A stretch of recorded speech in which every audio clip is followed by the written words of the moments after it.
professional dry cleaners. Whether or not New York City decides to ban perk cleaners from residential buildings remains to be seen.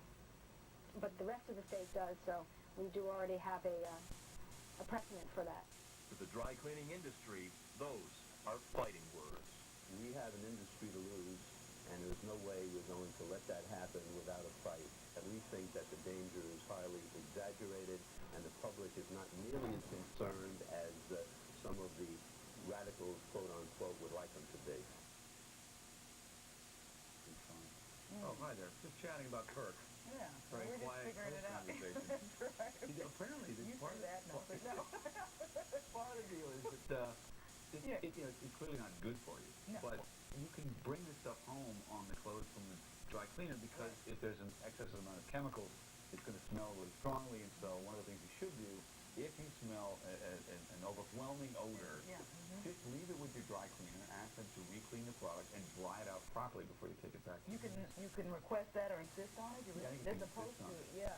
You know, even if you don't live in a building, there are so many subtleties that we have to be worried about today. I think in a home, you worry about radon seeping. You can't see that either, and so you have to test for that. But this is a much more insidious kind of thing that you know you're living right there with a dry cleaner in the area. But I'm kind of glad the movement is afoot. I sort of feel for the people who have business establishments, though, because they probably aren't doing, as the gentleman said, they wouldn't intentionally create a health hazard. No, I can't. It's not about that. One would open a business and do that. No, right. It's just one of those things with this particular kind of perk.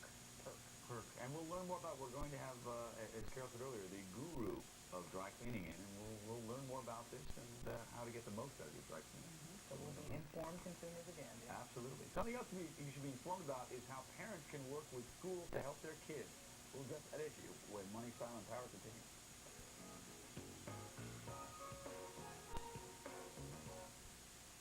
Having a half inch? That's not half inch, that's 3/4. That's not half inch, that's 7/8. That's not half inch, that's 5/8. That industry I never really knew, but in fact, it is your business to look at fabrics and Definitely look at where is. the stain originates, what's really going on. Huh? Absolutely. You like your work? I certainly do, because it's different. We get in different problems every day. We deal with different people. We help people. So I really enjoy the work. Solve problems. It's self-satisfying. I might say that. First thing that we need to clear up, it's not always the fault of the dry cleaners. There are certain clothes you just shouldn't take to have dry cleaning. And we have some examples of some of them here with us today. Do you want to take us through these, going from right to left from our perspective? Well, I am first going to take you. What happened here? This is a mess. Yeah. We're Right. going to turn it around here, folks, because it was a jacket, right? This was a pretty expensive jacket. The customer brought it in to be dry cleaned. And normally, these type of jackets can be dry cleaned because it's a regular cotton surface and a velour and an imitation suede. And many of them can be dry cleaned. And cleaners clean hundreds and thousands of them. Never have a problem. What happened with this is the manufacturer either imported work, but they use what we call a vinyl. And it hasn't been used in maybe 30 years that I've seen. It was used 30 years ago. But they reinstated it. For what reason, I have no idea.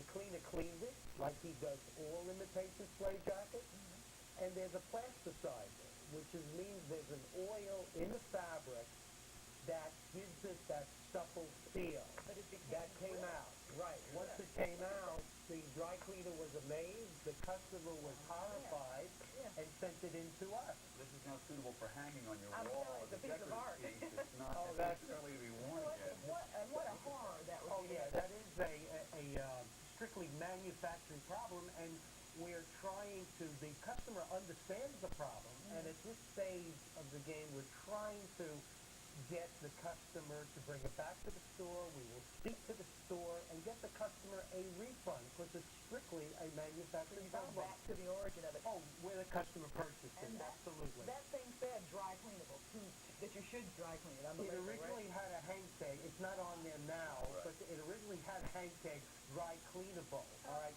the hang tag that was on there, and it was only glued in, that came off too. So everything happened to this jacket. The customer did nothing wrong in this Literally, case. right. Now, what have we got with this one, Dan? Okay, this one I can even make a presentation from start to finish. This was a situation that I had a call from the customer who was wearing this type of sweater as a chenille. And we get calls all day long because it's such a popular fabric. And as the customer wears it, the loop starts to pull, and the loop starts to pull. The customer called up. I said, the problem is only going to get worse. It's not going to get better. And what happens is the looping starts to take place during wear. The cleaner cleans it, and very often the cleaner gets blamed for it, and the customer says, what happened? In this case, I know. Yeah, these are the loops Like because... when they pull out, Right, it's a chenille yarn, which means that it's a pile yarn that's cut up in strips and made into a fabric. But it's one of the most popular fabrics around. And not cheap. And it's Not at all, right. right. It definitely isn't cheap. And what happens is the customer noticed it, and we were in contact, and we told the customer it's going to get worse, but we will help you get a refund from the store. Because the stores, many of them recognize the problem, they take them back, but the customer came to us for help, the cleaner came to us for help, and we're going to help both of them. Cool. Good. Last Now but this not one, least, this, what is this it? a skirt or is it No, a... well, actually it's a whole dress. Oh, okay. It's a whole dress. Okay. Pretty color. It's a pretty color, and it looks very well on the customer, except if you look at the hem. And I don't know if you can see, but the hemline is uneven. Yeah, to say the least. And this is a very common problem with a chiffon type of fabric, especially on what we call a bias cut. Bias cut, by definition, is when you cut a fabric at an angle. So the customer purchases a dress. It looks beautiful on the customer. As they wear it, the hem becomes more uneven. The cleaner cleans it, it becomes more uneven. There's no way to straighten that out. I have encountered cleaners who even hem the garment. A week later, the same situation occurs. So the customer asked me, well, what could be done? Could the cleaner redo it and rehem it? I said, yes, but I can show you that the same stretching is going to take place. So that was So a you can very- wear it a week later and the same problem you're going to have Again, with it. the cleaner was not at fault on The that. cleaner was not at fault, and the customer, by coming to us, understands these fabric problems, and that's our purpose, that the customer will understand what took place. The customer certainly is not at fault. Wearing a garment does not place the customer to blame, because we've had situations where the store said, well, you wore it, Yeah. and you caused it, Right. and we'll back up the customer completely. Can you come out of your basement more often and join us?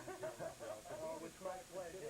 So many things. Yeah, so yeah. much It's my more to talk pleasure. about. Oh, sure. We want to talk about perk, we want to talk about all this other stuff, and yet, you know, the examples of what you brought are things that people deal with on a daily basis with regard to dry cleaning. Right. So, We mentioned, too, the Dan's group. There's a wonderful booklet. I have it in my hand here. Yes. Free, yes, right? Oh, well, this is free, and we, if I just may say, and we offer it to anybody who sends in a self-addressed envelope, because we purposely made it so customers will know how to buy clothes, how to care for them, what to do with a stain, what to do when they bring it to a cleaner. It's really a very helpful And I've got booklet. yeah, that's cool. You're doing the right thing. I'm going to give them the number here. If Thank you want you. to call for that, it's the Neighborhood Cleaners Association at 212-967-3002, 967-3002.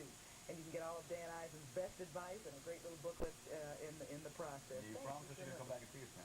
Much I more to talk about. We got certainly- I stains. I want to certainly know will. about lipstick, but we'll talk about that. Lipstick on a collar. We'll talk about it. Absolutely. Okay. All right, we Thank look you forward very to it. much. Thanks, Dan. Dan. Okay. And up next, after a short break, we're here. When kids are not really bad, but they may be mad. Jerry Gollum, the popular owner of Schmuckler's Cleaners in New Rochelle, and Danny Eisen, Chief Analyst and Assistant Director of the New York School for Dry Cleaning. Jerry, you know, very few people that you and I know would think of dry cleaning as a career. What are the advantages for those of us who never even thought of entering the field? Well, I think there are a lot of advantages. It's a versatile business. You don't get locked into one place. You're dealing with customers. You're dealing with technical aspects of cleaning. You're dealing with finishing. and ultimately you're back to the customer again, and you meet that challenge of wanting to maintain that customer. So it's the whole cycle, but I think it's exciting.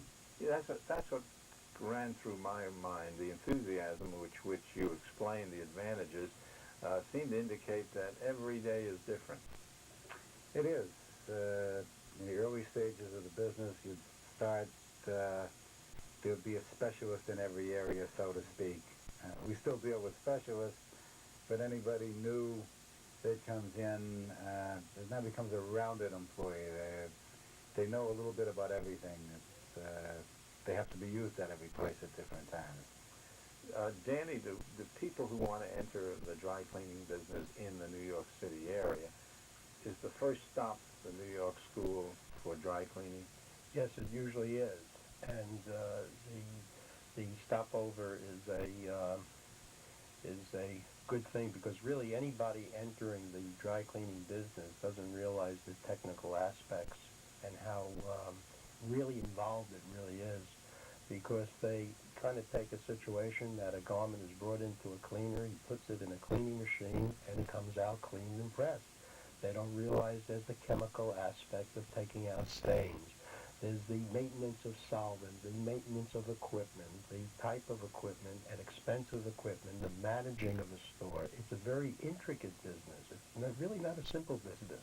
So you take them through from pressing to spot removing and to managing the Correct. store. There is really separate courses for each aspect, because as Jerry can also explain, is that he has people working for him who are experts in pressing, experts in spotting. He has managers who are experts in managing and handling certain types of fabrics, and really it's something we take them through the parts about spotting. We show them different fabrics. That's a very intricate subject. We then show them pressing, dealing with the different fabrics. Mm-hmm.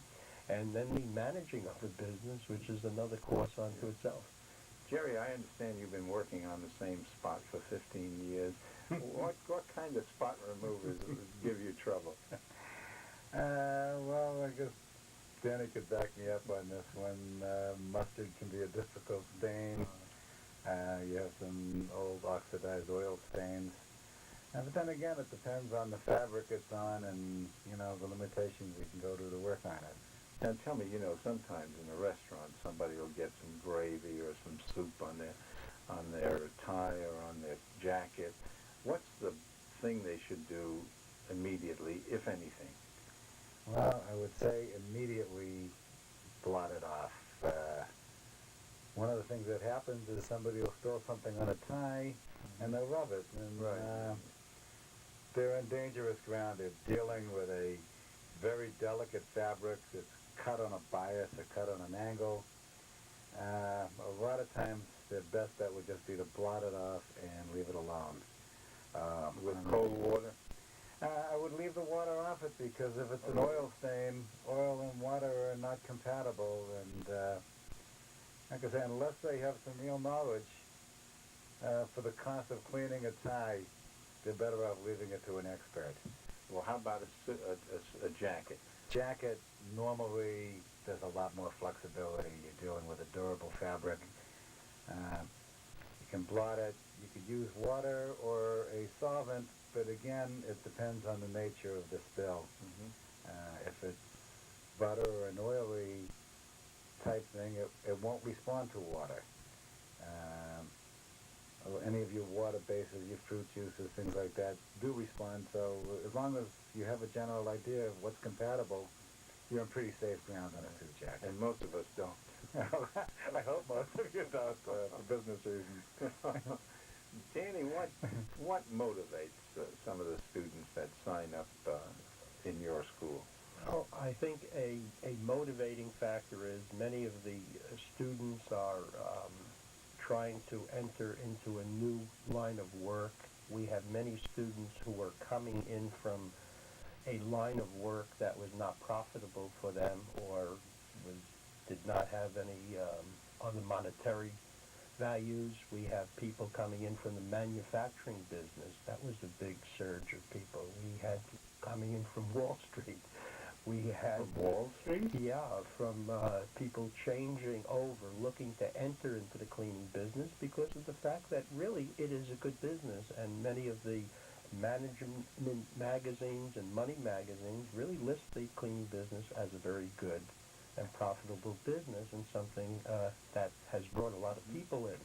We have an attendance in our school now that we've never had in the past. Whereas we used to run one session where we used to have a Monday and Wednesday class, we now have a Monday and Wednesday and Tuesday and Thursday.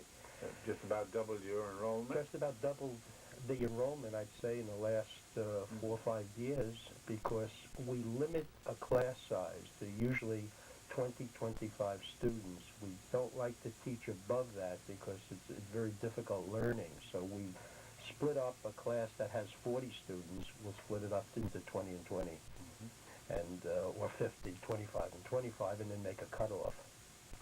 I would assume that there aren't too many schools like yours around the country.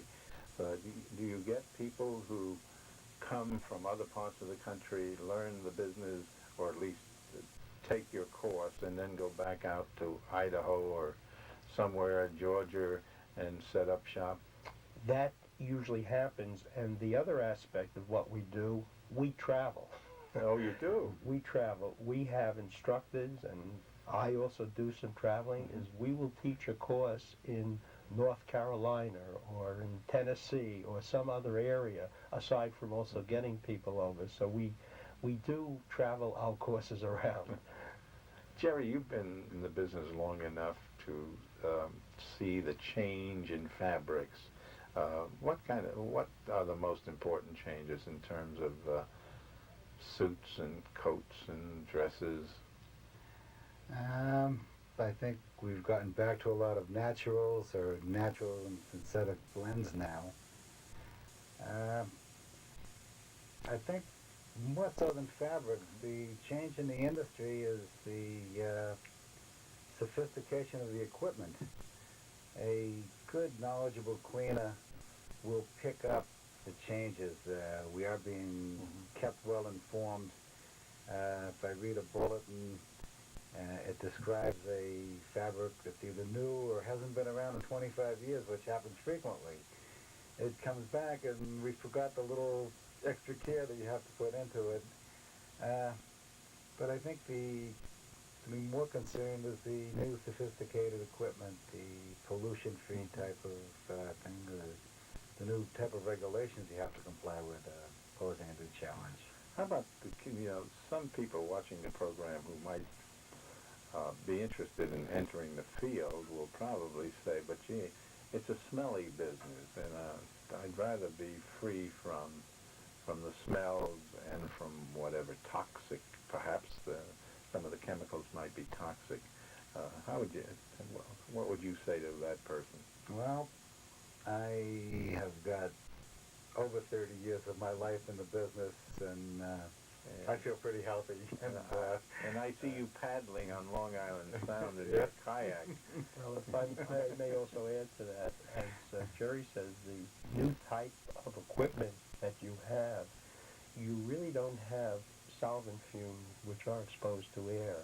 Is that the dry cleaner is able to use equipment now that does not involve the changing of loads over from one machine to another. You have a unit that can completely have clothes that are dry cleaned and dried with no handling and no smell. And the other aspect is that the aspect of being toxic is that the listing is that PERC is really not a toxic substance. It's really the lowest on the list of toxic substances, entering into a Class C classification. You know, when I was a kid many years ago, dry cleaners used to send out the stuff. In fact, the truck would come around, pick it up, take it to a big plant, and then bring it back. Sure. That's pretty much gone, isn't it?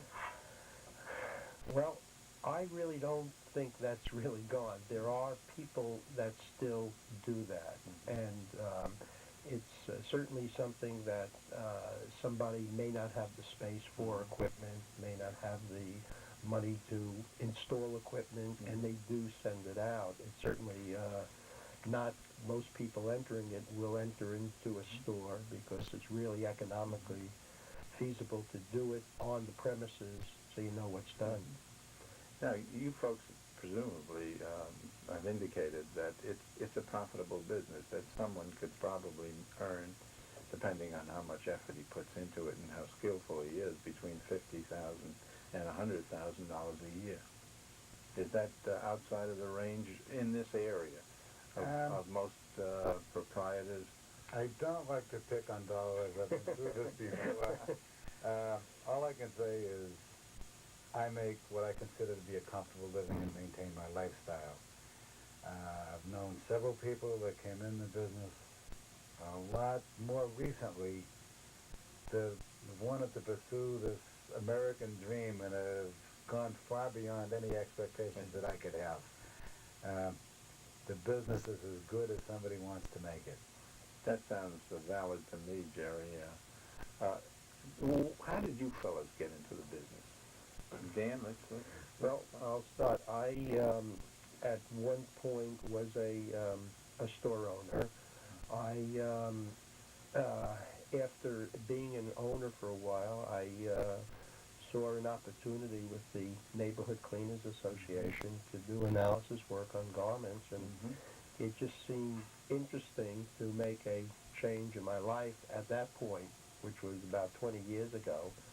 And I did make that change, and I was very happy for the change because the work is very different and brings me into doing different things and different endeavors, and I do enjoy the teaching aspect of it. And But you were a store owner, a dry cleaning Yes, I store was. owner. Yes, So I was. what made you open the store? Well, I guess I was born into the business. Well, Okay, so Okay, the the store, family business. yeah, the business came with it, and I was in for a while, and it was very good to me, and this too has been very good to me. Great. Jerry, we just have 30 seconds left. How did you get into it? I was born into it. In the New England area. My father had stores in that area, and we made a move to New Rochelle many years ago. And I grew up in the business and, kind of carried it from there. Well, if I can summarize what you fellows have said, there's a future in the dry cleaning business if an individual invests a certain amount of effort and enthusiasm into the business. Absolutely. And there are some advantages in really providing a valuable service to everybody. We all need and use dry cleaners. Thank you very much for sharing your experience and your skills with us. Thank you for having us. Thank you for inviting us on, Jack. It's always a pleasure. Thank you for being with us, and be with us on our next program.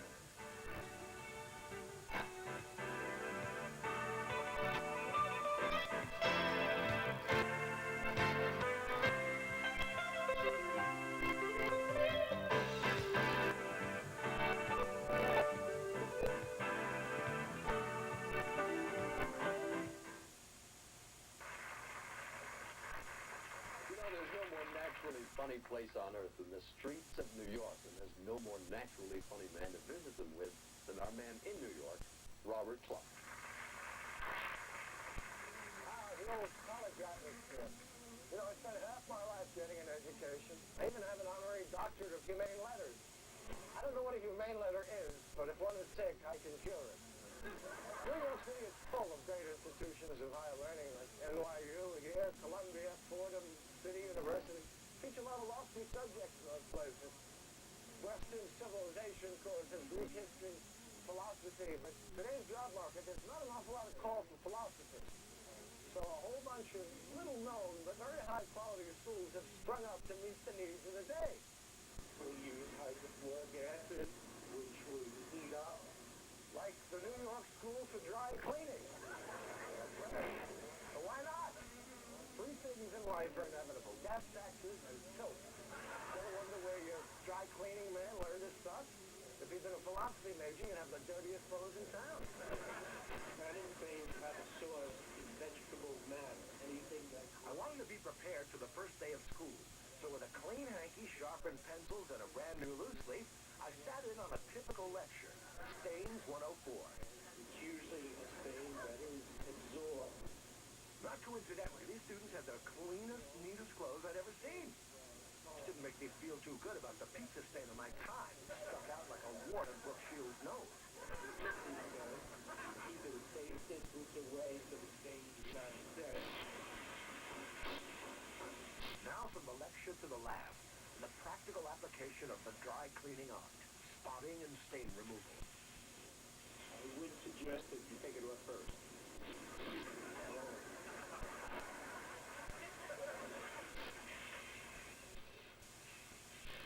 You're pretty cranky at 117 degrees Fahrenheit. How to enjoy your work? Parents at school for dry cleaning, they taught me how to press. I'm doing the best I can. It's not quite as easy as it may look. It's probably a little bit more dangerous. There she is.